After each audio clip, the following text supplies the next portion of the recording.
तो वही कॉन्वर्जेशंस हमारी हुई है। आगे बढ़ना सबसे ज़्यादा इंपॉर्टेंट होता है, तो हम लोग फोकस यही कर रहे थे कि हमारे प्रेपरेशन में कि हम ज़ीरो से स्टार्ट करें, यहाँ के कंडीशन से यूज टू है, यहाँ का वेदर से यूज टू है, और हमको यहाँ पे जो सक्सीड होने के लिए चीज़ें चाहिए उस पर फोकस करें। Jesse, बतौर एक गेंद बाज 600, so your thoughts on Virat Kohli, the batter in this series? See, I don't have to say anything about Virat Kohli, the batter. He's one of the greats of the game. I don't need to, have any anecdotes on giving him any kind of special inputs. He's the utmost professional that you have in our team. He's got a lot of success. He's one of the leaders. I made my debut under him, so he knows what he's doing. One or two series here and there can go up and down, but the confidence that he has at this moment, I have no doubts about where he's prepared and he's mentally switched on. He's looking to contribute, and the way I've seen him at training, he always looks. The signs are on him, so I don't want to jinx it by saying anything else. But yes, he's looking in very good shape.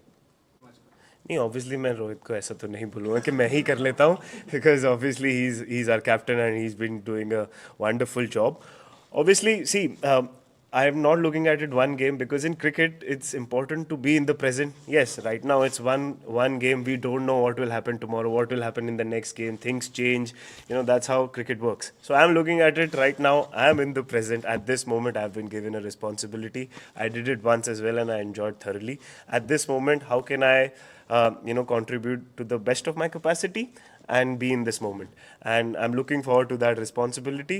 What happens in the future, I can't control it, but at this moment I have been given a job, and I'll try to do everything that's possible and give my best in that. Thank you, Captain. Thank you. Quite positive है हम. वो काफ़ी talented, काफ़ी confident है. IPL में भी आपने देखा होगा उसको. वो अपने गेम पे काफ़ी बिलीफ रखते हैं. ये सारे यंगस्टर्स के लिए एट दिस मोमेंट हमारी टीम में, कि जब आप उनसे बात करो, कोई कंफ्यूज नहीं दिखता है या कोई ओवरऑड नहीं होता है.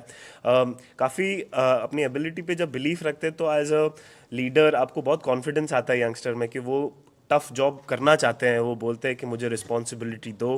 When I am throne into the deep and, वो अपने आप को प्रूव करना चाहते हैं. सो मेरे लिए इससे ज़्यादा हार्टनिंग कोई साइन नहीं है. जसप्रीत, स्पाइसी विकेट की बड़ी बात हो रही है. आपने विकेट देखा, और क्या इंडिया के कॉम्बिनेशन में 4 फास्ट बॉलर्स, वो हो सकता है रेगुलर नंबर 3 और एक रेगुलर ओपनर का ना होना, क्या ये कंसर्न रहेगा? सी, ऑब्वियसली जो है यहाँ पे, we have to focus on that. Obviously spicy wicket, but हमने प्रिपेयर भी उस हिसाब से किया है. वी हैव द बॉलर्स, हमारे पास है बॉलर्स जिनके पास एबिलिटी है कोई भी सिचुएशन में इम्पैक्ट प्ले करने की. तो हम उस तरह से देख रहे हैं. हम नेगेटिव्स के ज़्यादा फोकस नहीं करते हैं. हम वो फोकस करते हैं कि अभी जो करंट सिनेरियो हमारे पास है, जो हमारी टीम है, उनमें कितना एबिलिटी है और वो कितना बैक करेंगे खुद को. इन दिस कंट्री, यहाँ पे सबसे ज़्यादा टफेस्ट चैलेंज होता है ये कंट्री में प्रूव करने का. तो मैं यही मैसेज देता हूँ सबको, कि इफ़ इन दिस कंट्री आप आके परफॉर्म करोगे, देन आपका क्रिकेट का लेवल एक ऊपर चले जाएगा, और उसके बाद आपका लेवल बढ़ते ही जाएगा. तो हम एज अ टीम वो फोकस कर रहे हैं कि अपने आप को टफ चैलेंजेस में डालें, और उससे हम और